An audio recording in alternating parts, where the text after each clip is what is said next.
Assalamualaikum warahmatullahi wabarakatuh. Hai anak-anak, berjumpa kembali bersama Ibu Ersi di video pembelajaran kali ini. Hari ini kita akan melanjutkan belajar tema 9, benda-benda di sekitar kita, subtema 2, benda dalam kegiatan ekonomi pembelajaran 1. Sebelum kita mulai belajar, marilah kita berdoa menurut agama dan kepercayaan kita masing-masing. Berdoa dimulai. Bismillahirrahmanirrahim. Rabbi zidni ilman warzuqni fahman waj'alni minas sholihin. Amin. Berdoa selesai. Kita duduk hening terlebih dahulu, perlahan-lahan pejamkan kedua mata kita. Ya Allah, ya Tuhan kami, terangilah hati dan pikiran kami, sehingga kami menjadi anak yang baik, jujur, pandai, berbudi pekerti yang luhur, berakhlak mulia, tidak menyakiti orang lain, sayang dan hormat kepada kedua orang tua, sayang dan hormat kepada guru kami, dan sayang kepada teman-teman kami. Terima kasih ya Allah, terimalah doa kami. Perlahan-lahan bukalah kedua mata kita, duduk hening selesai. Lani telah terpengaruh iklan sirup dari televisi. Iklan yang ditayangkan melalui televisi merupakan salah satu contoh iklan elektronik. Mengapa demikian? Alasannya, televisi merupakan salah satu media elektronik. Adapun yang dimaksud iklan elektronik adalah iklan yang penyebarannya menggunakan media elektronik. Iklan elektronik banyak jenisnya. 3 diantaranya adalah iklan radio, iklan televisi, dan juga iklan internet. Nah, bagaimanakah karakteristik ketiga iklan elektronik tersebut? Yang pertama adalah iklan radio. Radio merupakan media auditif yang bersifat atraktif. Artinya, radio adalah media yang mengandalkan pendengaran untuk menyapa pendengarnya. Oleh karena itu, pemaparan iklan melalui media radio memiliki karakteristik atau ciri khas, yaitu dapat didengarkan melalui audio atau suara saja. Yang kedua adalah iklan televisi. Iklan televisi adalah iklan yang disiarkan melalui televisi ya. Iklan televisi sangat menarik karena merupakan kombinasi dari suara, gambar, dan juga gerak. Iklan televisi memiliki karakteristik yaitu dapat dilihat dan didengar. Oleh karena itu, iklan yang disampaikan melalui televisi sangat menarik perhatian dan juga mengesankan. Yang ketiga, iklan internet. Iklan internet adalah iklan yang ditampilkan melalui jaringan internet. Bentuknya beragam, ada iklan yang hanya dapat didengar, ada pula yang dapat dilihat sekaligus didengar. Melalui internet, informasi dapat disampaikan secara dramatis dan juga interaktif. Nah, anak-anak, berikut ini adalah paparan iklan melalui media radio, televisi, dan juga internet. Yang pertama adalah paparan iklan radio. Iklan melalui radio perlu dibuat naskah sesuai konsep dari produk yang akan diiklankan. Naskah iklan radio mempertimbangkan skenario iklan, baik dialog, monolog, musik, maupun efek suara untuk menciptakan suasana yang mendukung skenario. Berikut ini adalah paparan iklan melalui media radio. Contohnya, iklan pewangi ruangan menggunakan efek suara yaitu suara lalat. Kemudian ada percakapan antara anak perempuan dan juga mamanya. Nah, selanjutnya muncul suara musik. Nah, itulah contoh paparan iklan melalui media radio. Jadi yang terdengar hanya suaranya saja. Berdasarkan naskah iklan radio di atas tadi, berisi ajakan untuk menggunakan segar wangi, pengharum ruangan yang bisa menghilangkan bau tidak sedap dan mengusir lalat dalam sekejap. Nah, selanjutnya paparan iklan dari televisi. Pembuatan iklan televisi diawali dengan membuat rancangan ya, dalam bentuk skrip dan papan cerita, yaitu sketsa gambar yang disusun berurutan sesuai naskah. Kemudian rancangan iklan tersebut dibuat di rumah produksi. Berikut ini adalah contoh iklan melalui televisi, yaitu berupa skrip atau papan cerita yang berisi gambar-gambar secara berurutan sesuai dengan naskah iklan. Isi iklan tersebut yaitu cara mudah membuat mulut segar. Hanya dengan permen karet Planet Segar, mulutmu akan terasa segar, sesegar habis menggosok gigi. Nah, berikut ini adalah contoh iklan yang dipaparkan melalui internet yang merupakan iklan internet jenis banner. Iklan internet jenis banner yaitu iklan pada papan iklan mini yang tersebar pada sebuah halaman web. Isi iklan internet tersebut menawarkan produk mie instan dengan merek Yummy Mie. Yummy Mie merupakan makanan cepat saji yang enak jika dinikmati saat masih hangat.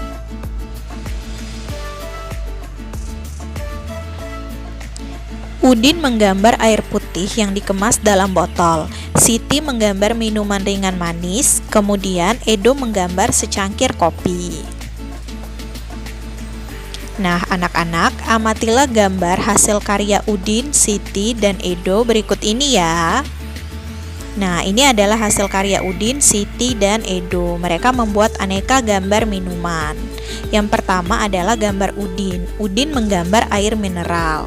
Air mineral merupakan materi berbentuk cairan. Air mineral termasuk zat tunggal yang berupa senyawa.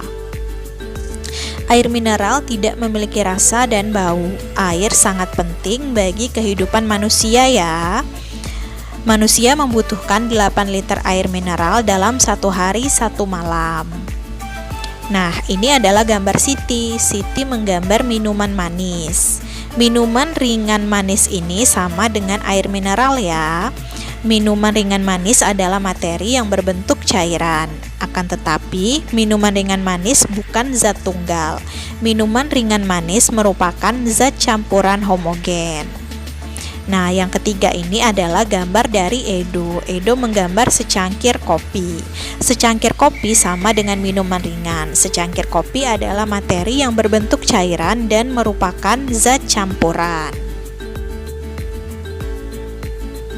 Akan tetapi, secangkir kopi tumbuk bukan zat campuran homogen seperti minuman ringan manis, melainkan zat campuran heterogen.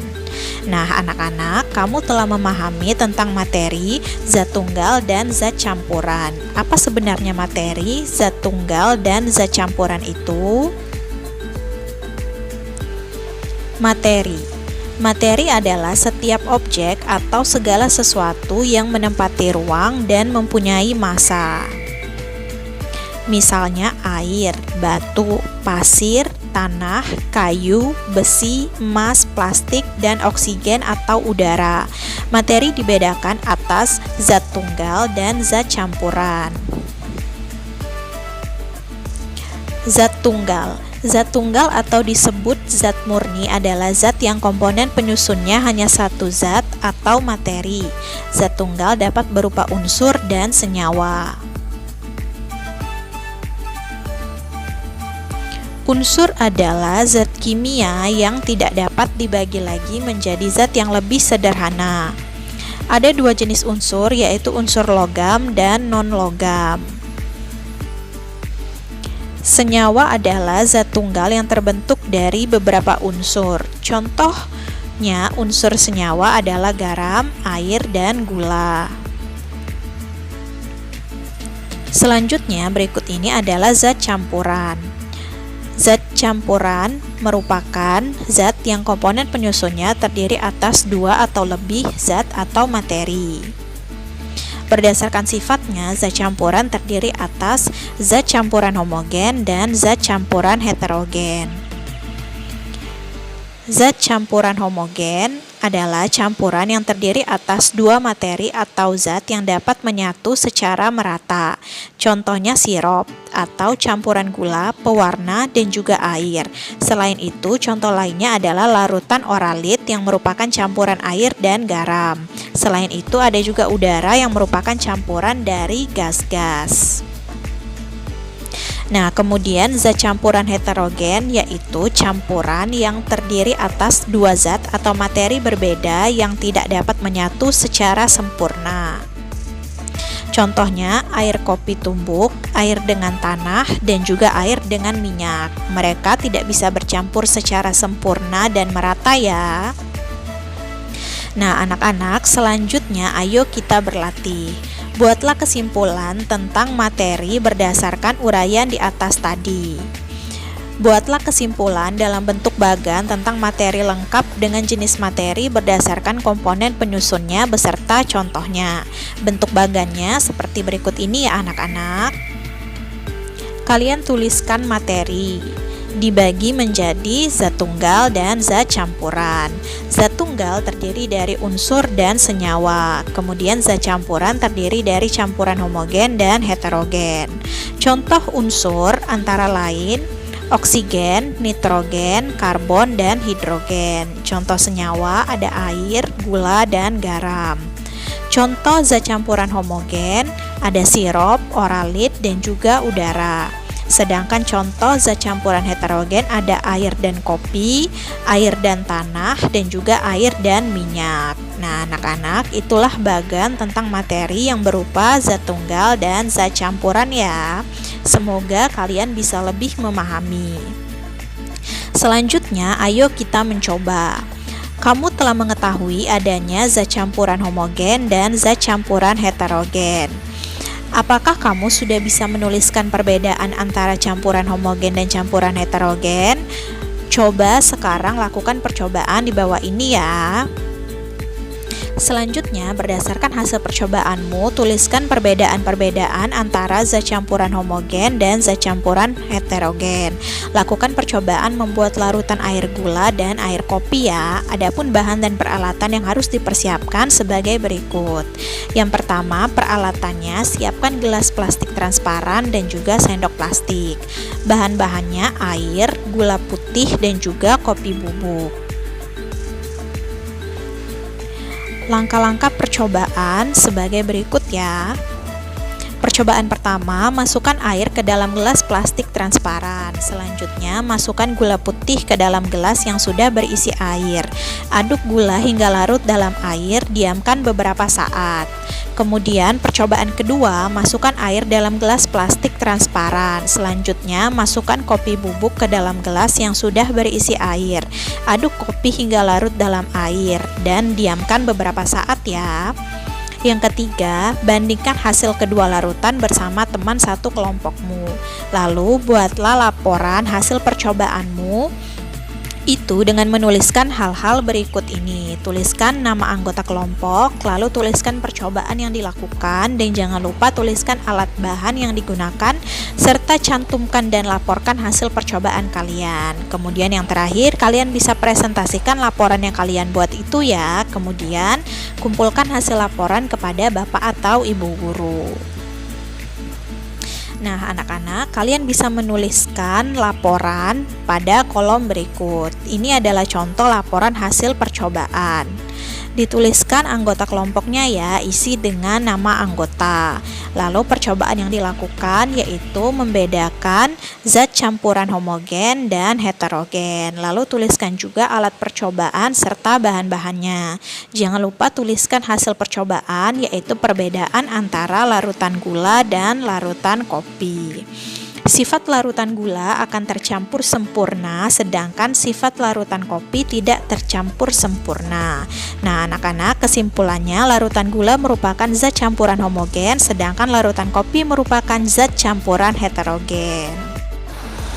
Baiklah anak-anak, sampai di sini pembelajaran kita hari ini. Selalu ingat pesan Ibu Ersi untuk rajin-rajinlah mencuci tangan dengan sabun di air yang mengalir. Kemudian jangan lupa untuk selalu menggunakan masker bila harus bepergian keluar rumah dan menjaga jarak. Semoga pandemi ini segera berakhir supaya kita bisa bersemangat kembali secara tatap muka. Ibu akhiri, wassalamualaikum